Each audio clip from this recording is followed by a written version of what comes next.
கர்த்தருக்கு ஸ்தோத்திரம். விழுப்புரம் புதிய பெந்தகோஸ்து சபை வழங்குறதான தேவ சமாதான நேரம் என்ற நிகழ்ச்சியில் உங்கள் மத்தியில் கர்த்தர் என்னை கொண்டு வந்ததுக்காக கர்த்தருக்கு நன்றி சொல்கிறேன். இந்த நாளின் செய்தியின் தலைப்பு இளைய குமாரன்.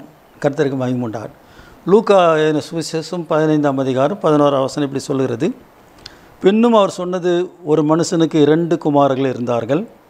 12ஆம் வசனம், அவர்கள் இளையவன் தகப்பனை நோக்கி, தகப்பனே, ஆசையில் எனக்கு வரும் பங்கு எனக்கு தர வேண்டும் என்றான். அந்தப்படி அவன் அவர்களுக்கு தன் ஆசையை பங்கிட்டு கொடுத்தான். கர்த்தருக்கு மகிமை உண்டார்.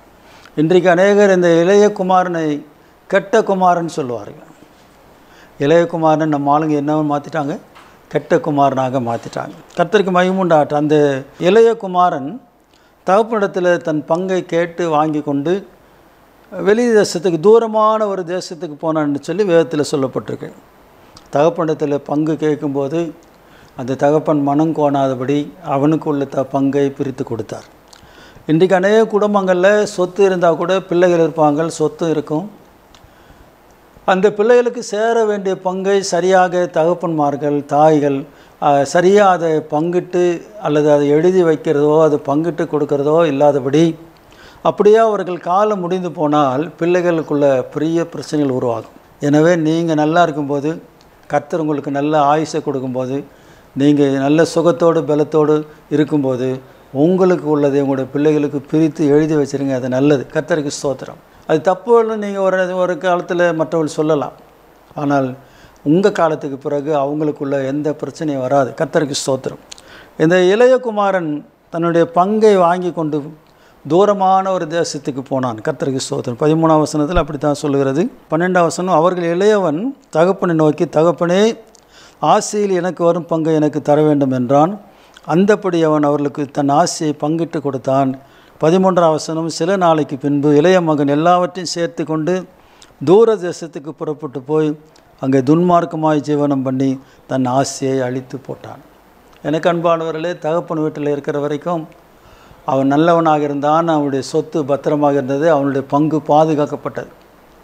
அவன் தகப்பனை விட்டு தன் விருப்பப்படி வாழ வேண்டும் என்று சொல்லி போனான். நீதிமொழிகள் 18ஆம் அதிகாரம் 1ஆம் வசனம் சொல்கிறது, பிரிந்து போகிறவன் தன் இச்சையின்படி செய்ய பார்க்கிறான், எல்லா காரியத்திலும் தலையிட்டு கொள்வான்.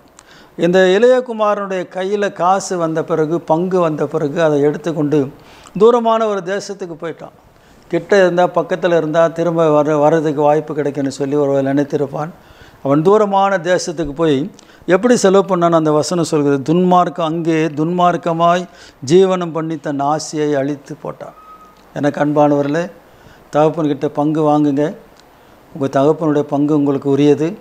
அந்த பங்கை நீங்கள் நல்ல விதத்தில் செலவு பண்ண வேண்டும். பிள்ளைகள் அந்த பங்கு வாங்கி நீங்கள் துன்மார்க்கமாய் செலவு பண்ணுவீங்களான்னா நீங்கள் கஷ்டத்துக்குள்ளே போக வேண்டியதாக இருக்கும். கர்த்தருக்கு ஸ்தோத்திரம். உங்களுக்குள்ள பங்கு உங்களுக்குள்ளது தான். உங்களுடைய தகப்பன் கொடுப்பார். அந்த பங்கை நீங்கள் வாங்கி துன்மார்க்கமான ஜீவியம் பண்ணுவீர்களானால், அந்த 13ஆம் வசனத்தில் தன் ஆசையை அழித்து போட்டான் என்று கடைசியில் சொல்லப்பட்டிருக்கு. உங்களுக்கு உள்ள பொருளெல்லாம் ஒரு காலத்தில் போயிடும். பணம் பொதுவாக எப்போவுமே இருக்காது, ஒரே இடத்துல நிற்காது. இன்றைக்கு ஒரு ஆளுகிட்ட இருக்கும், இன்னொரு நாளைக்கு இன்னொரு ஆளுகிட்ட இருக்கும். அது அப்படியே கை மாறிக்கொண்டே போகிற ஒரு காசு. அந்த அப்படி தான் கர்த்தருக்கு காசு, சொத்து எல்லாம். ஆனால் அது சரியான விதத்தில் பயன்படுத்துகிற மனிதனிடத்தில் அது இன்னும் அதிகமான ஆசீர்வாதமாய் காணப்படும். அடுத்த காரியங்கள்லாம் பார்க்கும்போது, அந்த தேசத்தில் பஞ்சம் உண்டானதே கர்த்தருக்கு மகிமை உண்டா. எப்போவுமே வாழ்க்கையில் நல்ல ஆசீர்வாதம் இருக்குதுன்னு நம்ம எல்லாம் சொல்ல முடியாது. எல்லா நேரமும் நம்ம ஆசீர்வாதமாக இருப்போம். எல்லா நேரமும் நமக்கு பிரியாணி கிடைக்கும். பிரியாணி கிடைச்சா சாப்பிடுங்க, தப்பு இல்லை. ஆனால் ரசம் சாப்பிட்டாலும், சாம்பார் சாப்பிட்டு சாப்பாடு கர்த்தர் கொடுத்தாலும், இல்லை சில நேரத்தில் பட்டினியாக இருந்தாலும், ஆனால் வசனம் சொல்கிறது, கர்த்தர் நீதிமானை பசியினால் வருந்த விடார். கர்த்தருடைய பிள்ளைகளை கர்த்தர் பசினால் என்ன செய்ய மாட்டார்? வருந்த விட மாட்டார். இங்கே அந்த தேசத்தில் பஞ்சம் உண்டானது. அந்த நேரத்தில் அவன் தன் வழித்து பிழைப்புக்காக 15ஆம் வசனத்தில் அப்போ நான் வாசிக்கிறேன். அந்த தேசத்து குடிகளில் ஒரு இடத்தில் போய் ஒட்டி கொண்டான். அந்த குடியானவன் அவனை தன் வயல்களில் பன்றிகளை மேய்க்கும்படி அனுப்பினான். எனக்கு அன்பானவர்களே, தகப்பன் விட்டு சொத்தை வாங்கி கொண்டு வெளியூருக்கு தூர தேசத்துக்கு போய் துன்மார்க்கமாக ஜீவனம் பண்ணி தன் சொத்தை அழித்து போட்ட மகனுக்கு சாப்பிட்றதுக்கு வழி இல்லை. அந்த தேசத்தில் இருக்கிற ஒரு குடியான இடத்துல போய் ஒட்டி கொண்டான். அந்த குடியானவன் அவனை தன் வயல்களில் பன்றிகளை மேய்க்கும்படி அவனை அனுப்பினான். எவ்வளோ நல்ல வேலை கிடச்சிருப்பாருங்க. கர்த்தருக்கு ஸ்தோத்திரம். பன்றி மேய்ச்சாலும் பரவாயில்ல, ஆனால் அவனுக்கு சாப்பாடு கிடைக்காத ஒரு கஷ்டமான ஒரு சூழ்நிலை. 16ஆம் வசனம், அப்போது பன்றிகள் தின்கிற தவிட்டினாலே தன் வயிற்று நிரப்ப ஆசையாக இருந்தான், ஒருவனும் அதை அவனுக்கு கொடுக்கவில்லை. பன்றிக்கு போடுற தவிட்டு கூட இந்த இளைய குமாரனுக்கு கிடைக்கவில்லை. எனக்கு அன்பானவர்களே, கர்த்தருடைய சமூகத்தை விட்டு, சபையை விட்டு, ஆண்டவரை விட்டு, உங்கள் பாஸ்டரை விட்டு நீங்கள் தூரமாக போனால் உங்களுக்கு ஆவிக்குரிய ஆகாரமாகிய வேத வசனம் கிடைக்காத ஒரு காலம் வரத்துக்கு வாய்ப்பு நிறைய உண்டு. அவங்க பாருங்கள், இங்கே பன்றிகள் தின்கிற தவிட்டினால் தன் வயிற்று நிரப்ப ஆசையாக இருந்தான், ஒருவனும் அதை அவனுக்கு கொடுக்கவில்லை. ஆகவே சபையை விட்டு போகாதீங்க, ஆண்டரை விட்டு தூரம் போகாதீங்க, உங்கள் குடும்பத்தை விட்டு கூட தூரமாக போகாதீங்க. நல்லா நான் சொல்கிறது கேளு. குடும்பத்தை விட்டு, குடும்பத்தில் நிறைய பிரச்சனைகள் வரும். சபையாகிய குடும்பத்தில் நிறைய பிரச்சனைகள் வரும். அதுக்காக பாஸ்டர்கிட்ட கோவிச்சிட்டு, அப்பா அம்மா கிட்ட கோவிச்சிட்டு, பிள்ளைங்கள் வெளியே போய் வீட்டை விட்டு வெளியே போகிற பிள்ளைகள் நிலைமை பாருங்கள், அவங்க ரொம்ப பரிதாபமான ஒரு நிலைமைக்கு போயிடுவாங்க. அதுக்கு உதாரணம் இளையகுமார். அதனால் தகப்பன் வீட்டில் நீங்கள் இருக்கிற வரைக்கும் தான் உங்களுக்கு ஆசீர்வாதம், சபையில் நீங்கள் இருக்கிற வரைக்கும் தான் உங்களுக்கு ஆசீர்வாதம், ஆண்டோடைய சமூகத்தில் இருக்கிற வரைக்கும் தான் உங்களுக்கு ஆசீர்வாதம். ஆண்டோடைய சமூகத்தை விட்டு, சபையை விட்டு, வீட்டை விட்டு நீங்கள் போவிடலானால் உங்களுக்கு ஆசீர்வாதத்துக்கு பதிலாக சாபம் வரும். கர்த்தருக்கு ஸ்தோத்திரம். ஒருவேளை தின்கிற சாப்பாட்டு கூட அவன் கஷ்டப்பட்டான். இந்த வசனம் சொல்லுது பாருங்கள், பன்றிகள் தின்கிற தவிட்டினாலே தன் வயிற்று நிரப்ப ஆசையாக இருந்தான், ஒருவனும் அவனுக்கு அதை கொடுக்கவில்லை. 17ஆம் வசனம் தான் சொல்லுது, அப்போ தான் புத்தி வந்ததா. இன்றைக்கி நிறைய பேருக்கு எப்போ புத்தி வரும் தெரியுமா?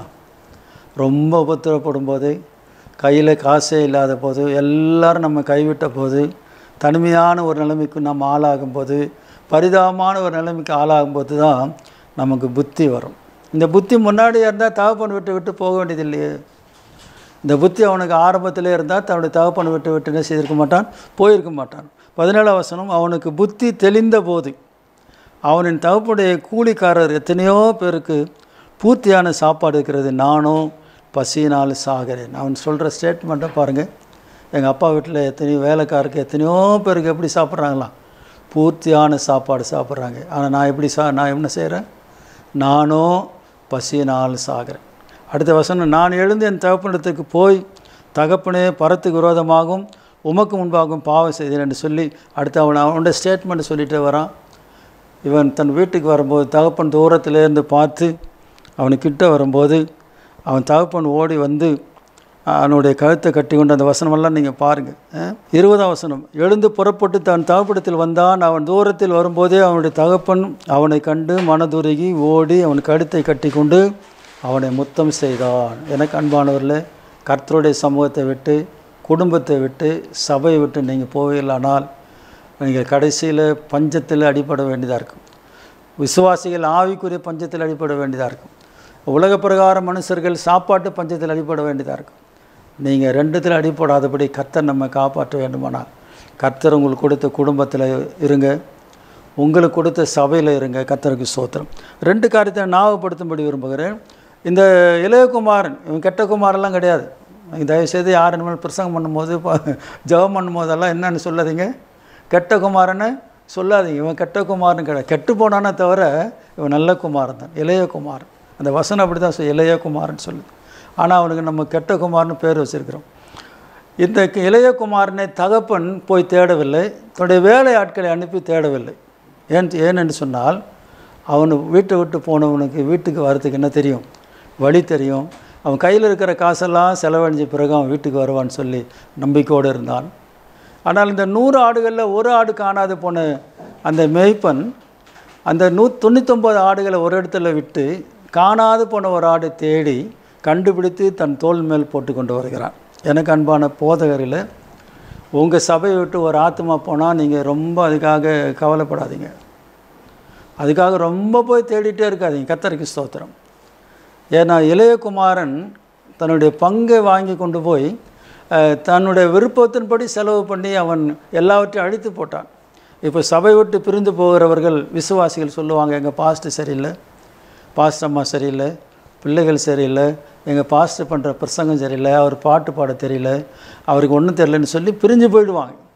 இவங்களை நீங்கள் போய் தேட வேண்டாம், அவங்களே ஒரு நாளைக்கு தேடி வருவாங்க. அவங்களுக்கு போய் எங்கே போனாலும் ஆவிக்குரிய ஆகாரம் கிடைக்காத பட்சத்தில் திரும்ப உங்கள் சபைக்கே வருவாங்க, உங்கள்கிட்டே வருவாங்க. அவங்க வரும்போது நீங்கள் அவங்கள ஏற்றுக்கொள்ளுங்கள், கர்த்தருக்கு ஸ்தோத்திரம். ஆனால் நாம் போய் அவங்கள தேட வேண்டியது இல்லை. கர்த்தருக்கு ஸ்தோத்திரம். ஆண்டவர் சொல்லுகிறார், விருப்பமுள்ளவர் மனதுள்ளவர்கள்னு சொல்கிறார். கேட்க மனதுள்ளவர் எவர்களோ அவர்கள் கேட்க கடவுதென்றார். அதனால் இளையகுமாரனை தகப்பன் தேடவில்லை, ஆட்களை விட்டு தேடவில்லை. அவனே திரும்பி வந்தான், அவனை ஏற்றுக்கொண்டான். ஆனால் அந்த ஆடு, காணாத போன ஆடு சுயமாய் வருகிறதுக்கு அதுக்கு வாய்ப்பில்லை, வழி தெரியாது. அதனால் மேய்ப்பன் போய் தேடி அதை கண்டுபிடித்து தன் தோள் மேலே போட்டு கொண்டு வந்தான். எனக்கு அன்பானவர்களே, இளையகுமாரனுடைய வாழ்க்கையில் அவன் நன்றாக செழிப்பாக இருந்தான். கர்த்தருக்கு ஸ்தோத்திரம். அவன் வீட்டுக்கு வந்த பிறகு பெரிய விருந்தெல்லாம் நடக்குது, ஆட்டம் பாட்டமாக நடக்குது, நல்ல கொளுத்து கண்டடிக்கிறாங்க, மோதிரம் போடுறாரு, வஸ்திரத்தை கொடுக்குறாரு. ஒருவேளை சாப்பாட்டுக்கு இல்லாத நேரத்தில் எதுவுமே கிடைக்கல. தன் தகப்பன் வீட்டுக்கு வந்த பிறகு இந்த மாதிரி காரியம் நடக்குது. ஆனால் அங்கே பன்றி திங்கிற தவிட்டினாலும் தன் வயிற்றை நிரப்ப ஆசையாக இருந்த போது அது ஒருத்தனும் அவனுக்கு கொடுக்கல. கர்த்தருக்கு ஸ்தோத்திரம். ஆகவே எனக்கு அன்பானவர்களே, கர்த்தர் உங்களுக்கு கொடுத்த வீட்டை விட்டு போகாதீங்க, சபை விட்டு போகாதீங்க, ஆண்டர் விட்டு போகாதீங்க. கர்த்தருக்கு ஸ்தோத்திரம். போனீங்கன்னா இந்த இளையகுமாரனுக்கு நேர்ந்தது தான் உங்களுக்கு நேரிடும்.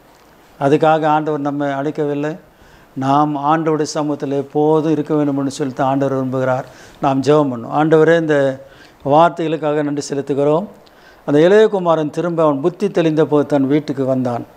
ஆண்டவரே, தன்னுடைய தகப்பனத்தில் சொத்து ஆசையெல்லாம் வாங்கி கொண்டு போய் தூரமான தேசத்துக்கு போய் தன் விருப்பப்படி, மன விருப்பத்தின்படி துன்மார்க்கமாக ஜீவனம் பண்ணி எல்லாவற்றையும் செலவழித்து போட்டான். அவனுக்கு ஆகாரம் கிடைக்காத நேரத்தில் ஆண்டவரே, அவனுக்கு புத்தி தெளிந்தது. அவன் தகப்பனத்தில் தேடி வந்தது போல நாங்களும் உம்மை விட்டு தூரமாக போகக்கூடாது. ஆண்டவர், சபை விட்டு தூரமாக போகக்கூடாது, குடும்பத்தை விட்டு தூரமாக போகக்கூடாது, நம்முடைய ஐக்கியத்தை விட்டு தூரமாக போய் நாங்களே இளையகுமாரனை போல கஷ்டப்படாதபடி கர்த்தர் காத்து கொள்ளுகிறார். இந்த செய்தி ஆசீர்வதியும். ஒளிபரப்பு கொண்டிருக்கிற ஜாய் டிவி நிறுவனத்தையும் ஆண்டவரை வேலை செய்கிறதா நம்முடைய பிள்ளைகளை ஆசீர்வதி தொடர்ந்து நம்முடைய கருத்தில் ஒப்பு கொடுக்குறோம். ஆசீர்வதிப்பார். இயேசுவின் நாமத்தில் கேட்கிறோம் பிதாவே. ஆம். கர்த்தருக்கு ஸ்தோத்திரம். God bless you.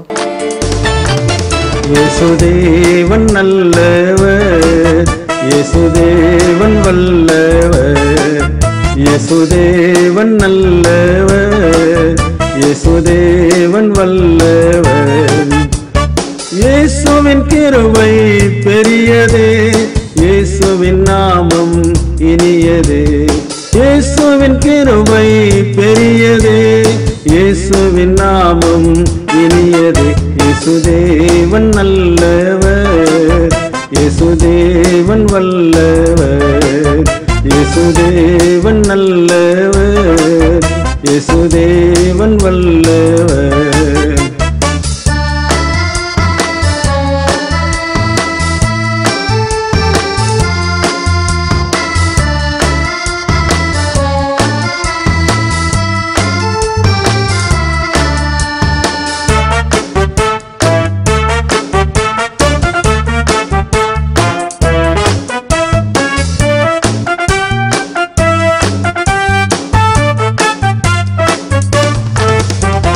வானங்களே அவரை துதியுங்கள், பூமியின் குடிகளே துதியுங்கள். வானங்களே அவரை துதியுங்கள், பூமியின் குடிகளே துதியுங்கள். வாழ்விலும் அவரை துதியுங்கள், தாழ்விலும் அவரை துதியுங்கள். வாழ்விலும் அவரை துதியுங்கள், தாழ்விலும் அவரை துதியுங்கள். இயேசுதேவன் நல்லவர், இயேசுதேவன் வல்லவர், இயேசுதேவன் நல்லவர், இயேசுதேவன் வல்லவர்.